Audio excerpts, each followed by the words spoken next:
కాఫీలో కారమేలోకి. నాకు మాత్రం పానకం వేసిందా? నాకు కూడా కారమేగా వేసింది. బయటపడితే ఆ నాగేశ్వరు ముందు మన పరువు పోతుంది. ఇలాగే తాగితే ప్రాణం పోయేటట్టుంది. నాకు ప్రాణం కన్నా పరువే ముఖ్యం.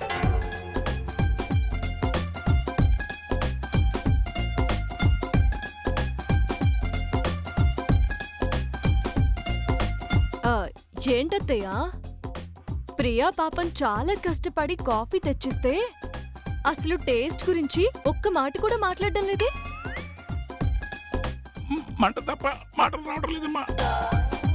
మంటేంటి? ఏం లేదు. Priya coffee they. ఒక నిమిషం శివ, ఇప్పుడే తెస్తాను.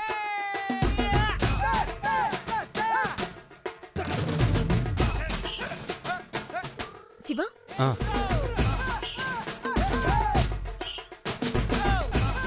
అత్తయ్య కాఫీ ఎలా ఉందో చెప్పలేదు. ఏమండి, మీరైనా చెప్పండి. మేం చెప్పడం దేనికమ్మా? నువ్వు తాగితే నీకు ఈ అమృతం టేస్ట్ తెలుస్తుంది. రే శివ, మీ ఇద్దరు భార్యాభర్తలు కదా, 50-50 చేసివరా.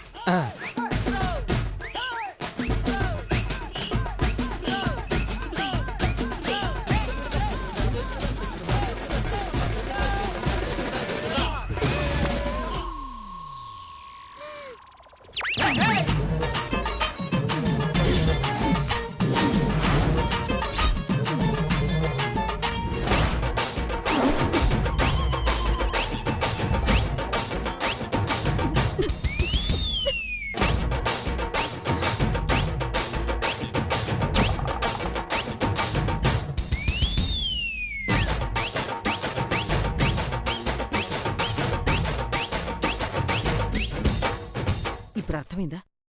కాఫీలో కారం వేసి చచ్చావు. నాకేం తెలుసు, ఎర్రగా ఉంటే కాఫీ పొడి అనుకున్నా. కాఫీ పొడి ఎర్రగా కాదు, నల్లగా ఉంటుంది. అదేంటి బావగారు హహహ అంటున్నారు? డబుల్ స్ట్రాంగ్ కదమ్మా.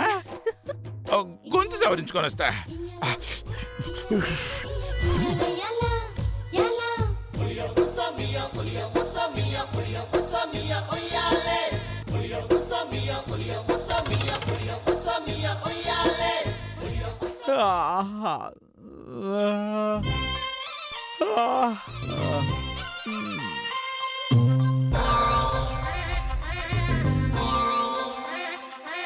గీతా కాఫీ.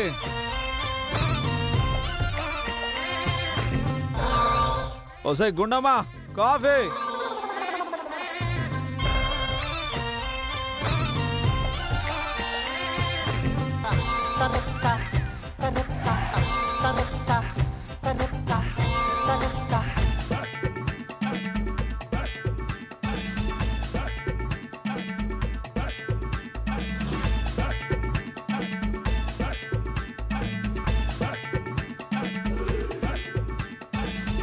కొంప తీసేది కానీ చూసిందా ఏంటి? ఇప్పుడు కండిషన్ ప్రకారం శోభనం చంపుతుందా? ఏంటి అలా చూస్తున్నావు? ఏం చేస్తున్నారు? ఏం చేస్తాను? ఇప్పుడు లేచాను. అవునులే, అంతకన్నా మీరేం చేస్తారు? ఇదిగో మీ డబుల్ మీనింగ్ డైలాగ్ వద్దు. నిజం చెప్పండి. ఏంటి? మీరిప్పుడు బార్డర్ క్రాస్ చేసి నేను వచ్చేలోగా తిరిగి అటు జంప్ చేశారేమో అనిపిస్తోంది నాకు. దొంగ మోహందే, దీనికి ఒళ్ళంతా కళ్ళే. దీనబ్బా చూసి కూడా అడుగుతుందా, చికెట్లో రాయేస్తుందా? నేను బోర్డర్ దాటడం ఏంటి? సమస్య లేదు. రూల్ అంటే రూలే, కండిషన్ అంటే కండిషనే. బోర్డర్ మీద నా షాడో కూడా పడనివ్వలేదు. అచ్చరే, అంత బల్పు ఏంటే నీకు? కాఫీ కాఫీ అని అరుస్తుంటే లేటుగా వచ్చింది కాకుండా పెద్ద సిఐడిలో క్వశ్చన్ వేస్తున్నావు. నేనే మీలా తిని కూర్చోవడం లేదు. ఇంట్లో అన్ని పనులు చూసుకొని రావాలి. ఏం మాట్లాడుతున్నావే? ఏయ్ గీత, గీత దాటుతారా? రండి రండి. అంత తెంగర పని నేను చేయనే. కాఫీ పట్టుకొచ్చావు కదా? తెచ్చాను, ఇదిగో. కాఫీ ఓ చేత్తో పట్టుకున్నావు, మరి రెండో చేయి ఏం చేస్తుందా? ఖాళీగానే ఉంది. ఖాళీగా ఉన్న చేత్తో నోరు మూసుకుని కాఫీ నా చేతిగా అందించు. నోరు మూసుకుని అందించాలా అండి? సరేనండి. మ్మ్.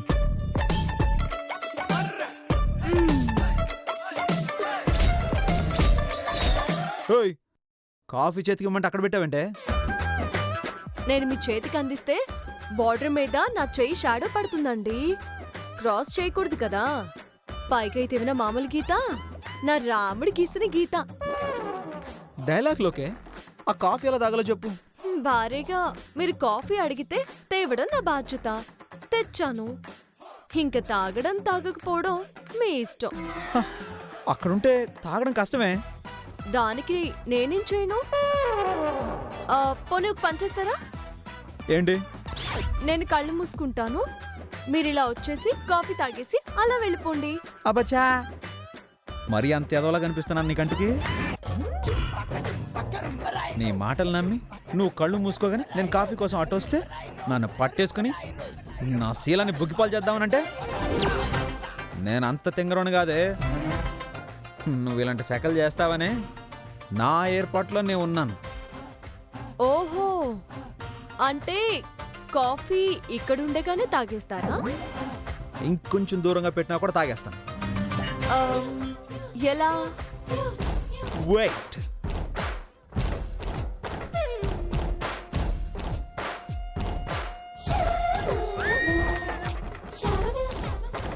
ఇలా ఆ స్ట్రా ఇక్కడి వరకు అందుతుందా?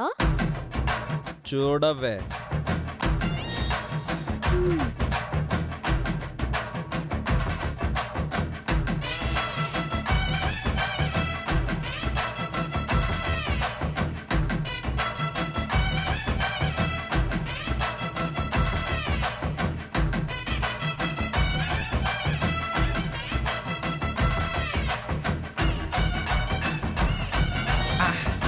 ఎలా ఉంది కొత్త టెక్నిక్? ఇంతవరకు కాఫీని ఇలా తాగడం నేను ఎక్కడా చూడలేదండి. మరి రామ్ అంటే ఏమనుకున్నావు? హ, ఈ రామ్ ఏం చేసినా కొత్తగానే ఉంటదే. అవునండి, మీలో ఇంకా కొత్తదనాలు చూడాలని ఆశగా ఉందండి. అందుకే మధ్యాహ్నం భోజనం కూడా ఇక్కడికి తెచ్చిపెడతాను. సాయ్, కాఫీ అంటే స్ట్రా ఉందే, భోజనం వల్ల చేస్తానే. అవన్నీ నాకు తెలియదు. నేను మీ నుంచి కొత్తదనం కోరుకుంటున్నాను. మధ్యాహ్నం భోజనం, ఈవినింగ్ స్నాక్స్, నైట్ డిన్నర్ అన్నీ ఇక్కడే పెడతా.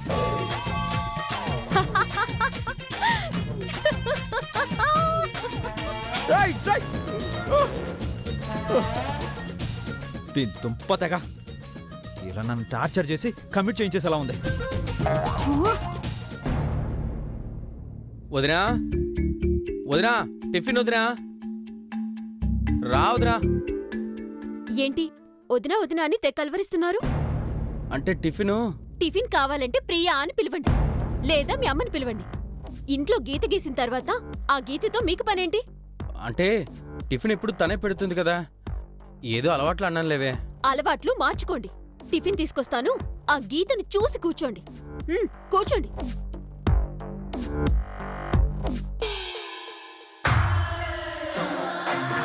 ఏవండి, మీకు గుడ్ న్యూస్. నా బతుకులు అలాంటివి కూడా ఉన్నాయా? ఏంటది?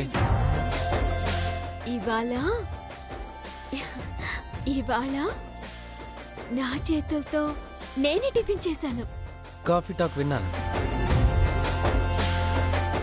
అయినా ఎవరైనా టిఫిన్ చేతులతోనే చేస్తారు. కౌంటర్లొద్దు, టిఫిన్ తెస్తాను. తిని టేస్ట్ ఎలా ఉందో చెప్పండి. పట్టండి.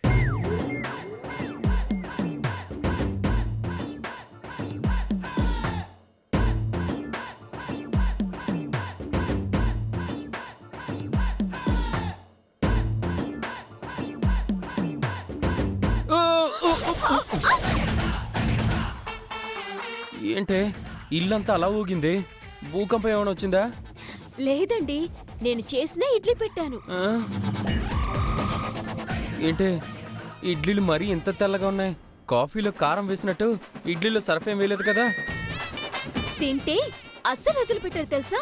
రోజు నాకు ఇడ్లీయే కావాలి అని నా వెంట పడతారు.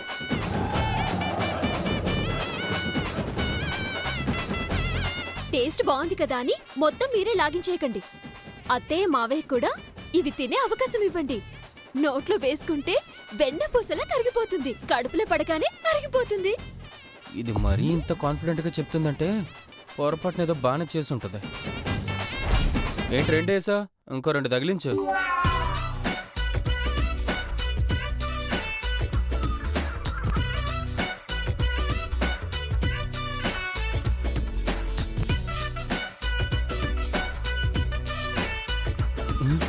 ఏంటి ఇడ్లీలో రక్తం వేస్తున్నావేంటి?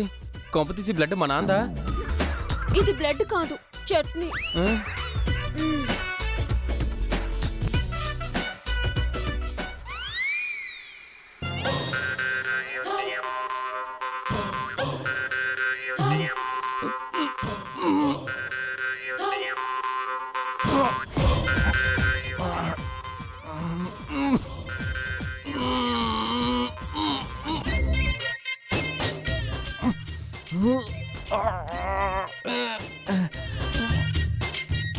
త్వరగా తినండి, నాకు అవతల చాలా పనులున్నాయి. ఆ? ఎలా తినమంటావే? ఇది పెరగడం లేదు.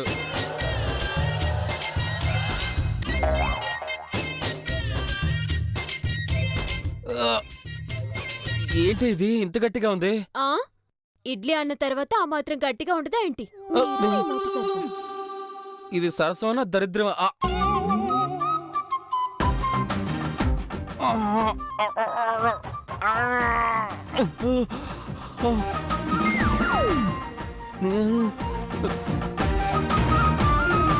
ఏంటి నోట్లో వేసుకుంటే వెన్నపూసలా కరిగిపోతుందా? కడుపులకు జారగానే అరిగిపోద్దా? ఈ ఇడ్లీ తింటే గొంతులు అడ్డం పడి నా ప్రాణం పోద్దా? ఏంటి ఈ సౌండ్లు అవి ఇడ్లీవేనా? అక్కడి నుంచి వినిపిస్తుంది. ఆ?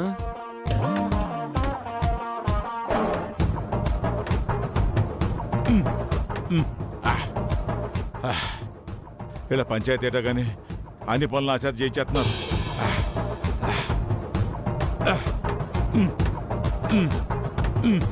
ఏం చేస్తున్నావు నాన్న? కనపడంలా, గోడకి మేక కొడుతున్నాను, దిగడం లేదు.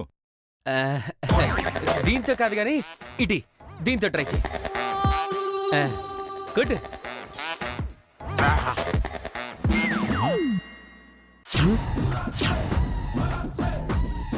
సీలేదురా, గోళ్ళకి వెళ్ళిపోయింది నాన్న. అసలు కనపడకుండా పోయింది. ఈ రాయి ఎక్కడ సంపాదించావురా? మళ్ళీ పని చేసిందే.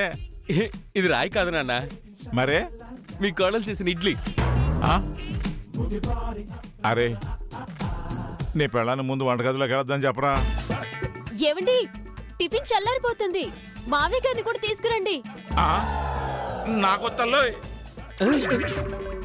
అమ్మో నాన్న జంపు, నేను ఎస్కేప్ అవ్వాలి, లేకపోతే నేను దొరికిపోతాను.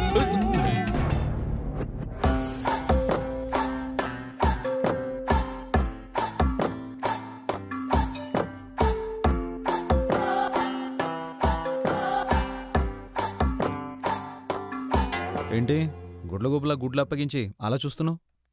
ఈ షర్ట్ చాలా బాగుందండి. బాగుంది కాబట్టి వేసుకుంది. ఈ రామ్గడికి ఒక టేస్ట్ ఉంది. తెలుసండి, మీకు టేస్ట్ ఉండబట్టేగా నన్ను పెళ్లి చేసుకున్నారు. దాన్ని టేస్ట్ అనరే, నాకు పట్టిన దరిద్రం అంటారు. ఎక్కడికో వెళుతున్నట్టున్నారు, ఎదురమ్మంటారా? వద్దు, ఏ ఉన్న దరిద్రం చాలు, మళ్ళీ కొత్త దరిద్రం తగిలించుకోవడం ఎందుకని. పక్కనుండు.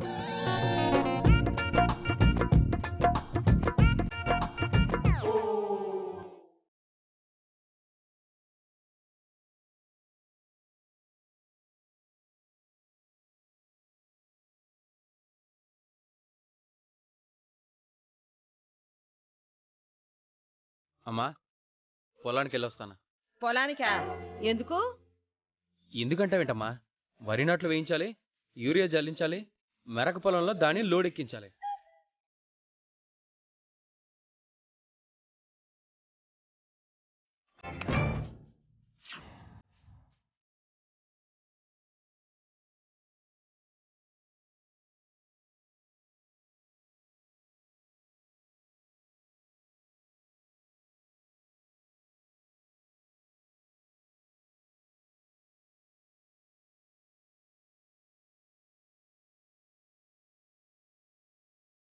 ఇంకా అది కాకుండా పొలం పనులు ఇంకా చాలా ఆపింకా. నువ్వు ఏ పొలానికి పోకర్లేదు, అడ్డమైన గడ్డి పీకక్కర్లేదు. ఈ బట్టలు తీసేసి చక్కగా పట్టుబట్టలు వేసుకుని దర్జాగా కాలు మీద కాలేసుకుని గడ్డం కింద వేలేసుకుని కూర్చో. ఇంట్లో కూర్చుంటే అవతల పనులు ఎవరు చేస్తారమ్మా? ఎవడికి అవసరమైతే వాడు చేస్తారు. పండితే తింటాడు, ఎండితే పస్తులుంటాడు. ఆయన పొలం పనులు నువ్వు చేస్తానికి అమ్మతం పుచ్చుకున్నావా ఏంటి? ఏయ్ పిల్ల, మీ ఆయన నువ్వు పనుల్లా చూడాలనుకుంటున్నావా, యజమానిలా చూడాలనుకుంటున్నావా? యజమానిలాగే. మరి అలా దెబ్బెం మొహం వేసుకుని నిలబడ్డావే, వాడిని పొలానికి వెళ్ళొద్దని చెప్పు. అంటే ఎప్పుడు పొలం పని ఆయన చేస్తారు కదా. ఇక నుంచి వాడు చెయ్యడు. వాడు చేస్తానన్నా నేను చెయ్యనివ్వను.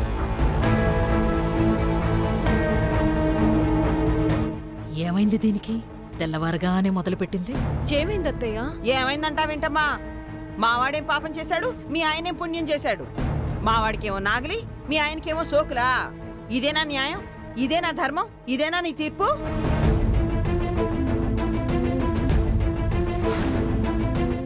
బబ్బబ్బబ్బబ్బా, ఇదేనా అంటూ గొంతు చించుకోకపోతే విషయం ఏంటో చెప్పొచ్చు కదా.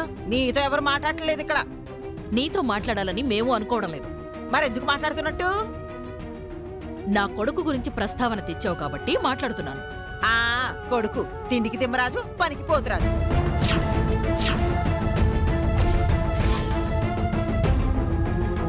అక్క, చెస్ అక్కలేదు తొక్కలేదు. మావాడేమో గొడ్డులాగా ఎండలో చాకరీ చేయాలా, ఈవిడ కొడుకేమో ఇస్త్రీ చొక్కా వేసుకుని టక్కు చేసుకుని గోళ్ళు గిల్లుకుంటూ ఇంట్లో కూర్చుంటాడా? ఇదేం న్యాయం అమ్మా? లేకపోతే షర్ట్ తీసేసి బేర్ బాడీతో తిరగాలా? బేర్బాడితో తిరగమనట్లేదు, బేవారసుగా తిని కూర్చోవద్దు అంటున్నాను.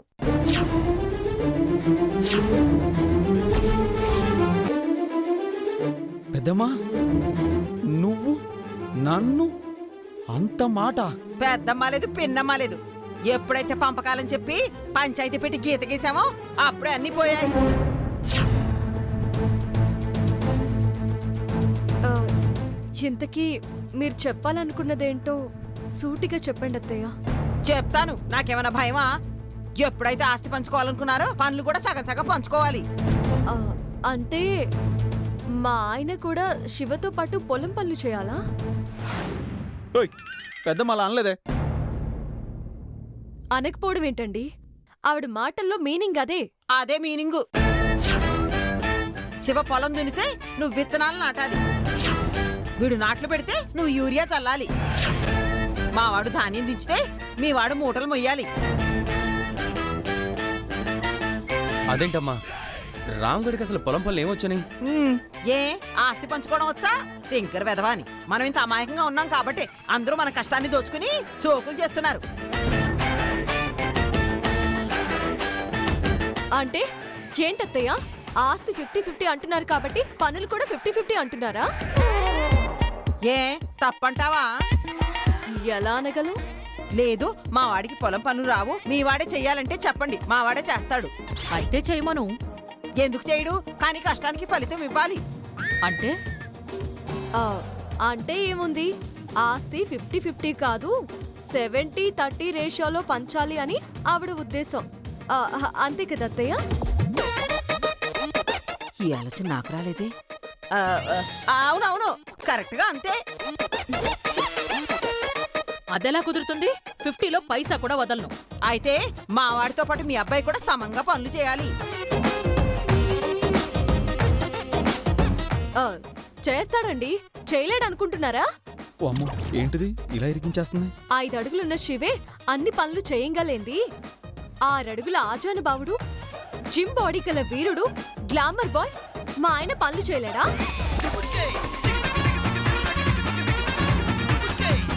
ఏమన్నారు? శివ పొలం దున్నితే మా ఆయన విత్తనాలు చల్లాలా? శివ నాటు వేస్తే మా ఆయన యూరియా వేయాలా? అవసరం లేదు. శివ అసలు ఏ పని చెయ్యక్కర్లేదు. ఈ రోజు నుండి పొలం గట్టు మీదే కూర్చోమనండి, అన్ని పనులు మా ఆయనే చేస్తాడు.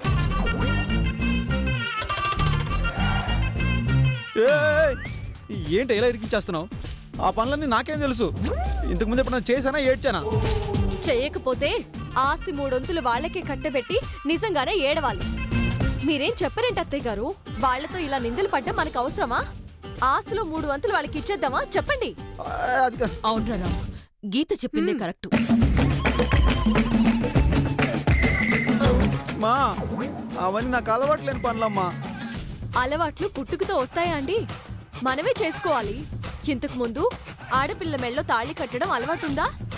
అయినా తాళి కట్టారుగా.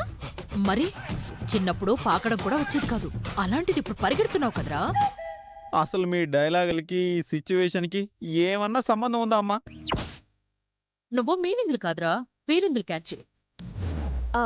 అవునండి, ఆవిడలా మిమ్మల్ని ఎందుకు పనికిరాని దద్దమ్మా బేవర్స్గా తిని కూర్చుంటున్నాడు అంటే మీకెలా ఉందో గాని మిమ్మల్ని కన్నందుకు అత్తయ్య గారికి, కట్టుకున్నందుకు నాకు తల కొట్టేసినట్టుంది. నువ్వు కూడా ఏంటోదిరా, మా అమ్మ ఏదో అంటే వాణి పొలంకి వెళ్ళమంటావు. తప్పేంటండి? అత్తయ్య గారు అడిగిన దాంట్లో న్యాయం ఉంది. మీరు పని చేస్తే రామ్ కూడా పని చేయాలి. అప్రియా